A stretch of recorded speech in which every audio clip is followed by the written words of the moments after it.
In aircraft, an ejection seat is a system designed to rescue the pilot or other crew of an aircraft in an emergency. In most designs, the seat is propelled out of the aircraft by an explosive charge or rocket motor, carrying the pilot with it. The concept of an ejectable escape crew capsule has also been tried. Once clear of the aircraft, the ejection seat deploys a parachute. Ejection seats are common on certain types of military aircraft. History. A bungee-assisted escape from an aircraft took place in 1910. In 1916, Everett Calthrop, an early inventor of parachutes, patented an ejector seat using compressed air. The modern layout for an ejection seat was first proposed by Romanian inventor Anastas Dragomir in the late 1920s. The design, featuring a parachuted cell, was successfully tested on August 25, 1929 at the Paris-Orly Airport near Paris and in October 1929 at Bar-Floreneza, near Bucharest. Dragomir patented his catapult-able cockpit at the French Patent Office. The design was perfected during World War II. Prior to this, the only means of escape from an incapacitated aircraft was to jump clear, and in many cases this was difficult due to injury, the difficulty of egress from a confined space, G-forces, the airflow past the aircraft, and other factors. The first ejection seats were developed independently during World War II by Heinkel and Saab. Early models were powered by compressed air, and the first aircraft to be fitted with such a system was the Heinkel He-280 prototype jet engine fighter in 1940. One of the He-280 test pilots, Helmut Schenk, became the first person to escape from a stricken aircraft with an ejection seat on January 13, 1942, after his control surfaces iced up and became inoperative. The fighter, being used in tests of the Argus's O-14 impulse jets for Fissile F-103 missile development, had its usual He-S-8A turbojets removed, and was towed aloft from the Erprobungsstillregeln central test facility of the Luftwaffe in Germany by a pair of Bf-110C tugs in a heavy snow shower. At 2,400 m, Schenk found he had no control, jettisoned his tow line, and ejected. The He-280 was never put into production status, and the first operational type built anywhere, to provide ejection seats for the crew, was the Heinkel He-219 all-night fighter in 1942. In Sweden, a version using compressed air was tested in 1941. A gunpowder ejection seat was developed by Bofors and tested in 1943 for the Saab 21.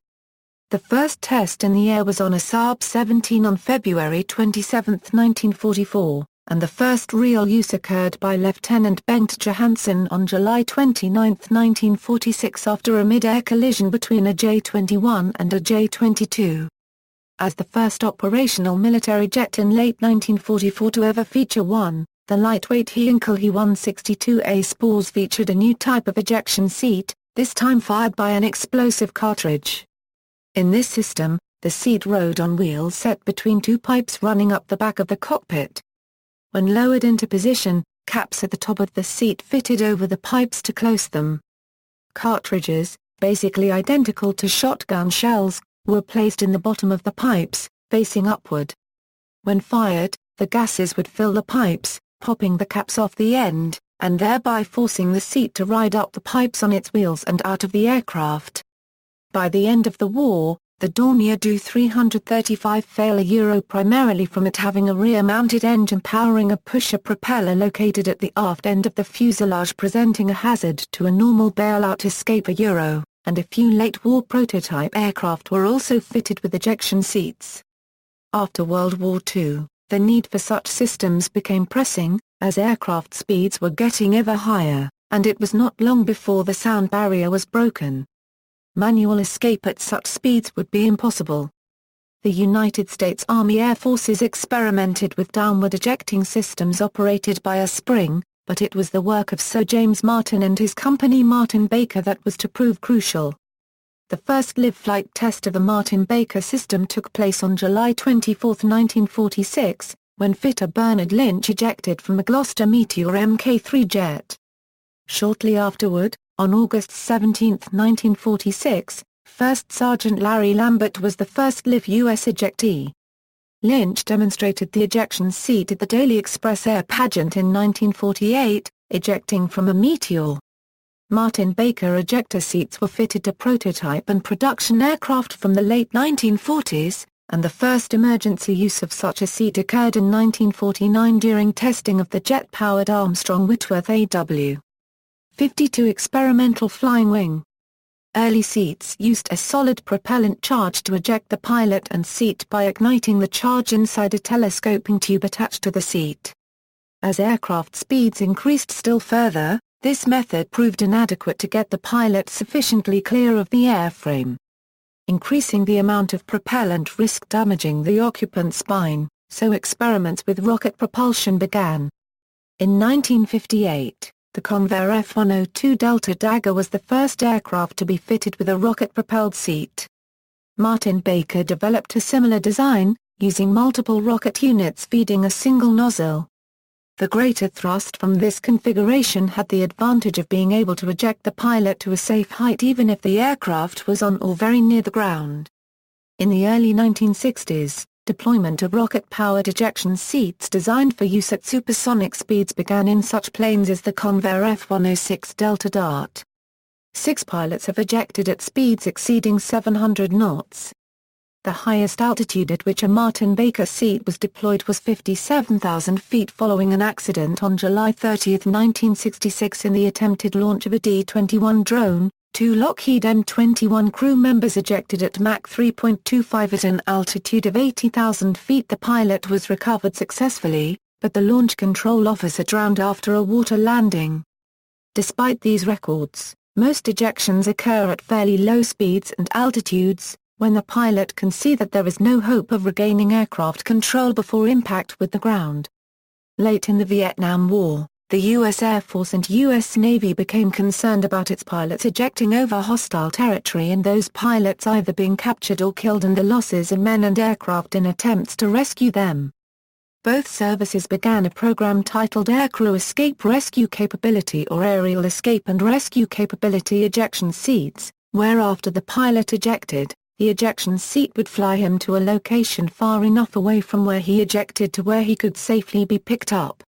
A request for proposals for concepts for AWACS ejection seats were issued in the late 1960s. 3 companies submitted papers for further development, a Rogue wing designed by Bell Systems, a gyrocopter designed by Kaman Aircraft, and a mini-conventional fixed-wing aircraft employing a Princeton wing by Fairchild Hiller. All 3, after ejection, would be propelled by small turbojet engine developed for target drones. With the exception of the Kaman design, the pilot would still be required to parachute to the ground after reaching a safety point for rescue. The AWACS project was terminated in the 1970s with the end of the Vietnam War. The Kaman design, in early 1972, was the only one which was to reach the hardware stage. It came close to being tested with a special landing gear platform attached to the AWACS ejection seat for first-stage ground takeoffs and landings with a test pilot. Pilot safety: the purpose of an ejection seat is pilot survival. The pilot typically experiences an acceleration of about 12 g. Western seats usually impose lighter loads on the pilots. 1960s-70s era Soviet technology often goes up to 20 g. Compression fractures of vertebrae are a recurrent side effect of ejection. It was theorized early on that ejection at supersonic speeds would be unsurvivable. Extensive tests, including Project Bush with chimpanzee test subjects, were undertaken to determine that it was feasible. The capabilities of the NPP's Vizsla K-36 were unintentionally demonstrated at the Fairford Air Show on July 24, 1993 when the pilots of 2 MiG-29 fighters ejected after a mid-air collision. The minimal ejection altitude for a CES-2 seat in inverted flight is about 140 feet above ground level at 150 KIAS, while the Russian counterpart, K-36 decimeters has the minimal ejection altitude from inverted flight of 100 feet AGL. When an aircraft is equipped with a Vizsla K-36 decimeters ejection seat and the pilot is wearing the THSH-TH-15 protective gear, He is able to eject at air speeds from 0 to 1,400 km per hour and altitudes of 0 to 25 km. The K-36 decimeter's ejection seat features drag chutes and a small shield that rises between the pilot's legs to deflect air around the pilot. Pilots have successfully ejected from underwater in a handful of instances, after being forced to ditch in water. Documented evidence exists that pilots of the U.S. and Indian navies have performed this feat. As of June 20, 2011, when 2 Spanish Air Force pilots ejected over San Javier Airport, the number of lives saved by Martin Baker products was 7,402 from 93 air forces.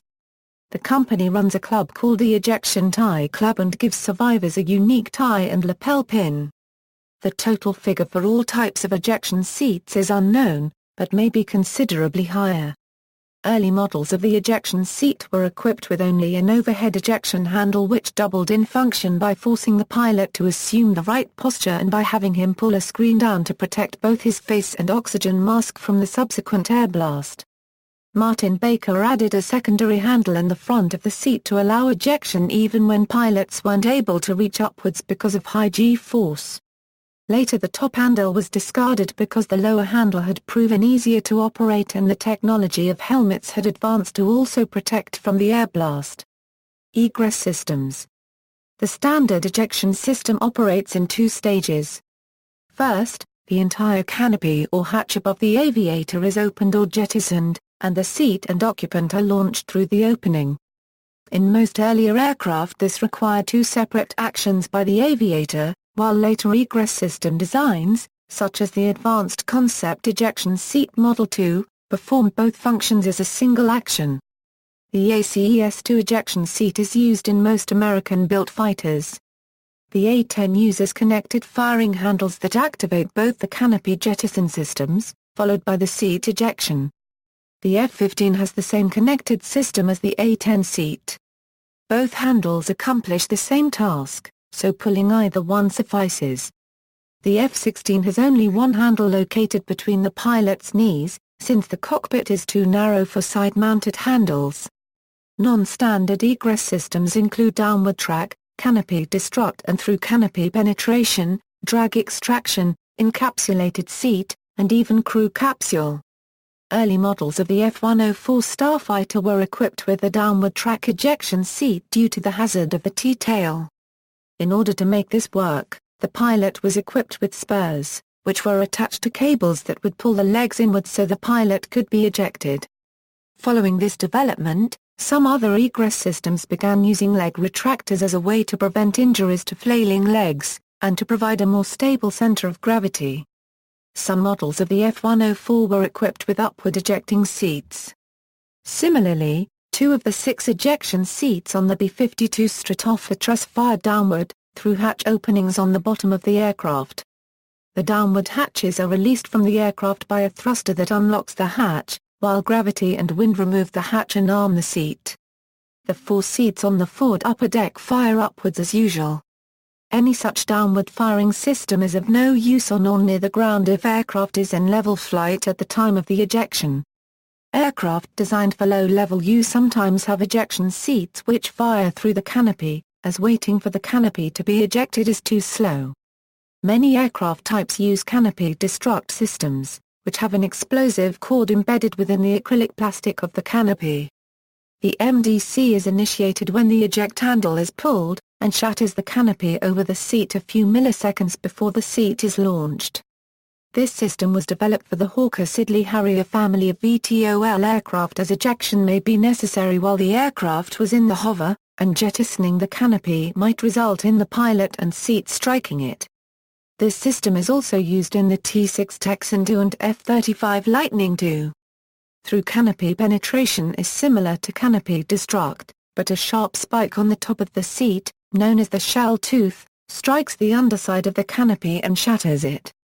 The A-10 Thunderbolt II is equipped with canopy breakers on either side of its headrest in the event that the canopy fails to jettison. The T-6 is also equipped with such breakers if the MDC fails to detonate. In ground emergencies, a ground crewman or pilot can use a breaker knife attached to the inside of the canopy to shatter the transparency. the A6 Intruder and EA6B Prowler seats are capable of ejecting through the canopy, with canopy jettison a separate option if there is enough time. CD and TCP systems cannot be used with canopies made of flexible materials, such as the Liegzahn polycarbonate canopy used on the F-16. Soviet VTOL naval fighter planes such as the Yakovlev Yak-38 were equipped with ejection seats which were automatically activated during at least some part of the flight envelope. Drag extraction is the lightest and simplest egress system available, and has been used on many experimental aircraft. Halfway between simply bailing out and using explosive eject systems, drag extraction uses the airflow past the aircraft to move the aviator out of the cockpit and away from the stricken craft on a guide rail. Some operate like a standard ejector seat, by jettisoning the canopy, then deploying a drag chute into the airflow. That chute pulls the occupant out of the aircraft either with the seat or following release of the seat straps, who then rides off the end of a rail extending far enough out to help clear the structure.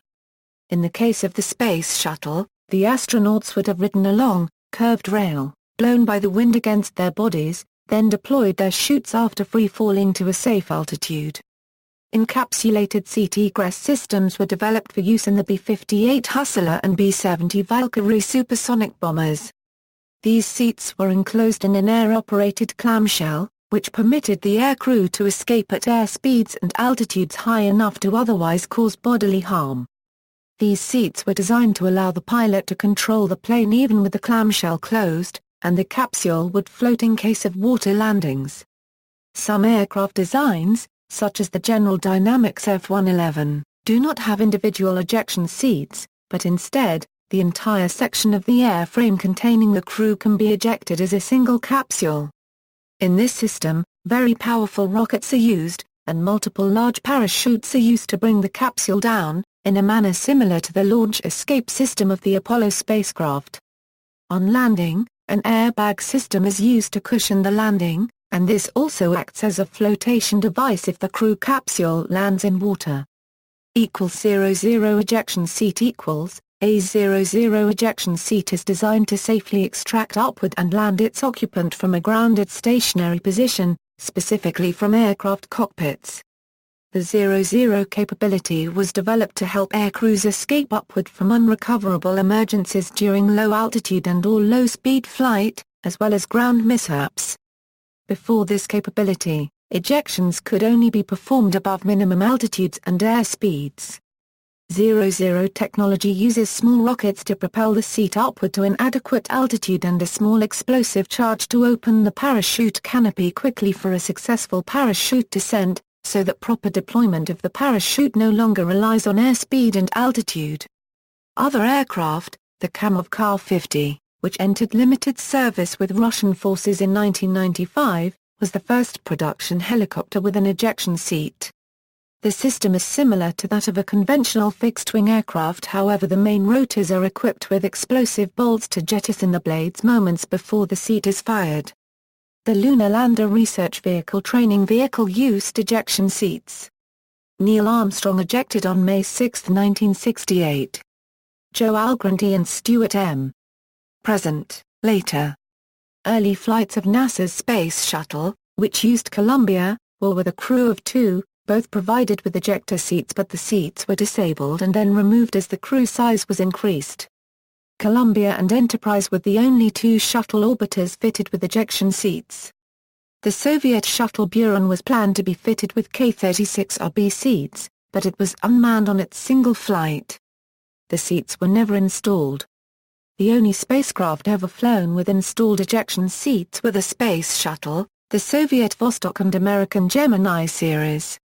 See also, Caterpillar Club, Escape Pod, Dynamic Response Index, Lifeboat, Pressure Suit. References, Notes. Citations. External links, Up, Out and Down, 1952 flight article, Safety for Service Aircrew 1965 flight article, The Ejection Site, Ejection History, Picture and Specifications of an Ejection Seat, A History of Military Aircraft Egress Systems by Caliciano Calais, Pilot Ejects Before a Fighter Jet Crash.